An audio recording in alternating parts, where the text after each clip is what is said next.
Given the increasing diversity of America's populations, the dangers of sectarianism are greater than ever.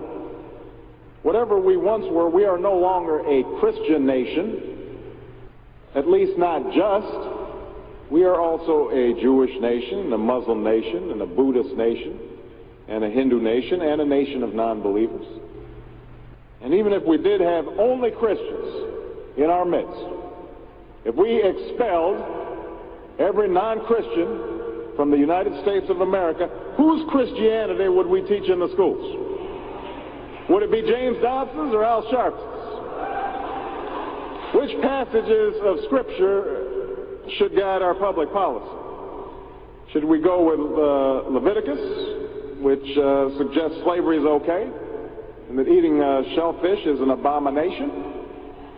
Or we could go with Deuteronomy, which suggests stoning your child if he strays from the faith?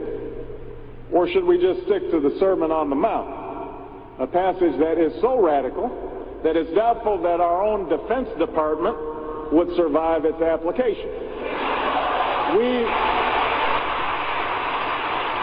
So before we get carried away, let's read our Bibles now. Folks haven't been reading their Bible. Which brings me to my second point. Democracy demands that the religiously motivated translate their concerns into universal rather than religion-specific values. What do I mean by this? It requires that their proposals be subject to argument and amenable to reason.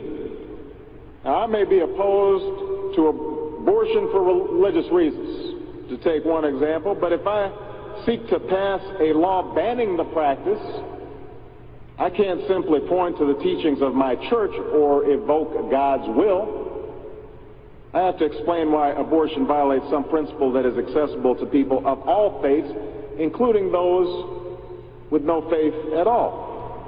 Now, this is going to be difficult for some who believe in the inerrancy of the Bible, as many evangelicals do. But in a pluralistic society, we have no choice. Politics depends on our ability to persuade each other of common aims based on a common reality. It involves compromise, the art of what's possible. And at some fundamental level, religion doesn't allow for compromise. It's the art of the impossible. If God's spoken, then followers are expected to live up to God's edicts, regardless of the consequences. Now, to base one's own life on such uncompromising commitments may be sublime, but to base our policy making on such commitments would be a dangerous thing. And if you doubt that, let me just give you an example. We all know the story of Abraham and Isaac. Abraham's ordered by God to offer up his only son. Without argument, he takes Isaac up to the mountaintop, he binds them to the altar, raises his knife, prepares to act as God commanded. Now, we know things worked out. You know, God sends down an angel to intercede at the very last minute. Abraham passes God's test of devotion. But it's fair to say that if any of us leaving this church saw Abraham on the roof of a building raising his knife, we would, at the very least, call the police and expect the Department of Children and Family Services to take Isaac away from Abraham. We would do so because we don't hear what Abraham hears. We don't see what Abraham sees. And so the best we can do is act in accordance with those things that we all see and that we all hear, be it common laws or basic reason. So we have some work to do here. But I am hopeful that we can bridge the gap that exists and overcome the prejudices that all of us to one degree or another bring to this debate.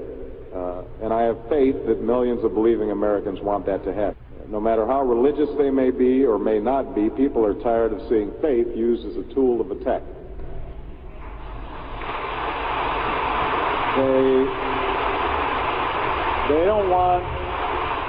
They don't want faith used to belittle or to divide, because in the end, that's not how they think about faith in their own lives.